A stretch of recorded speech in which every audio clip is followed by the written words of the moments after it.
জন্মদিন, বিবাহবার্ষিকী এগুলা ছাড়াও কিন্তু এখন বিয়ের প্রতিটা ইভেন্টে কেক ছাড়া চলেই না। আসসালামু আলাইকুম। আজকে একটা অসাধারণ কেক ডেকোরেশন ভিডিও আপনাদের সামনে দেখাবো ইনশাল্লাহ। কেকটি ছিল 3 পাউন্ডের ভ্যানিলা ফ্লেভারের। এই কেকটি আসলে আমার হুট করে রাতের বেলা আগের দিন অর্ডার আসে। আমার হাতে খুব একটা সময় ছিল না। ডিজাইনটা ছিল ফন্ডেন্টের। তো ফন্ডেন্ট ডিজাইন মানে বুঝতে পারছেন এটা আসলে অনেক সময় সাপেক্ষ ব্যাপার। তবু আসলে কিছুই করার নেই, কাস্টমার যদি চায় তো ওইভাবে আমার এটা মেক করে দেওয়া লাগবে। তো যাই হোক, আমি কেকটিকে আগে থেকে ক্রাম কোট করে তারপর ফ্রিজিং করেছিলাম কিছুক্ষণ। তারপর ফাইনাল ফিনিশিংয়ের জন্য আমি অল্প একটু ইয়েলো কালার দিয়ে এই কালারটা এনেছি কেকের মধ্যে। আমি আসলে সবসময় ট্রাই করি কেকে যাতে ফুড কালার খুবই কম ইউজ করা যায়। আসলে যদিও খাওয়া যায় কালারগুলো, কিন্তু আমার মনে হয় এটা স্বাস্থ্যের জন্য খুব একটা ভালো না।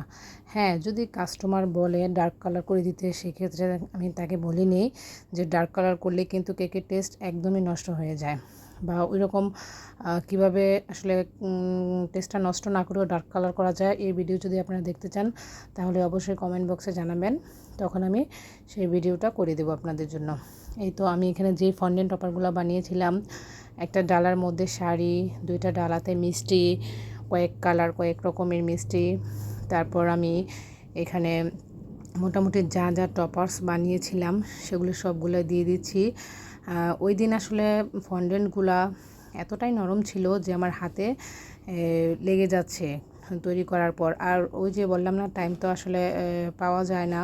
কাস্টমারগুলো আসলে এমন হুটহাট করে কেকের অর্ডারটা দেয় যে এটা আসলে কোনো টাইমই লাগবে না, তারা হয়তো মনে করে। কিন্তু আসলে যারা আমরা কেকের কাজ করি তারা তো অবশ্যই জানি কেকের কাজ করতে কতটা টাইম লাগে। একটা সুন্দর টেস্ট বা লুকিং আনার জন্য সময় নিয়ে কাজ করলে এটা দেখতেও সুন্দর লাগে, খেতেও অবশ্যই মজা হয়। তো আমি আস্তে আস্তে সবগুলা ড্রপার এখানে বসিয়ে দিলাম।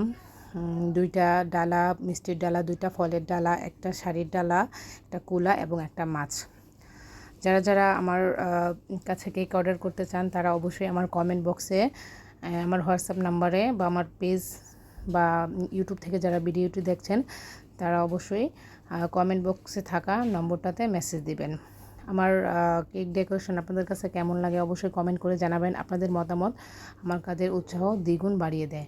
আমি কথা বলতে বলতে যেই সূর্যমুখী টাইপ ফুলগুলা বানিয়েছিলাম ফন্ডেন্ট দিয়ে, ওগুলো আমি বসিয়ে দিচ্ছি। এই যে দেখেন আমার হাতে আসলে লেগে যাচ্ছে এবং ক্রিমের ফিনিশিংটাও নষ্ট হয়ে যাচ্ছে। সবগুলো ফুল দেওয়ার পর আমি এখানে গোল্ডেন কালারের সুগার বলগুলো দিয়ে দিচ্ছি। এতে কেকের লুকটা আরেকটু চেঞ্জ হবে। ফন্ডেন্টের টপারগুলো কিন্তু মডেলিং চকলেট দিয়েও করা যায়।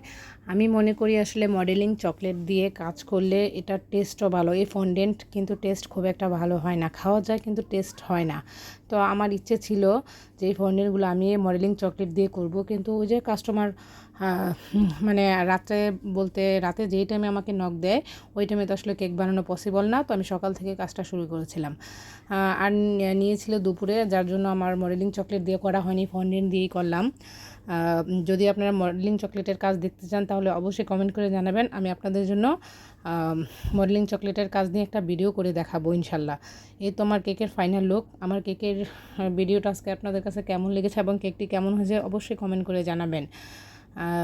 আমার এই কেকটি একটা নিউ কাস্টমার নিয়েছিল, আলহামদুলিল্লাহ রিভিউ খুব ভালো ছিল এবং তার যেই ডিজাইনটা ছিল আমি ওই ডিজাইন মতোই করে দিয়েছি।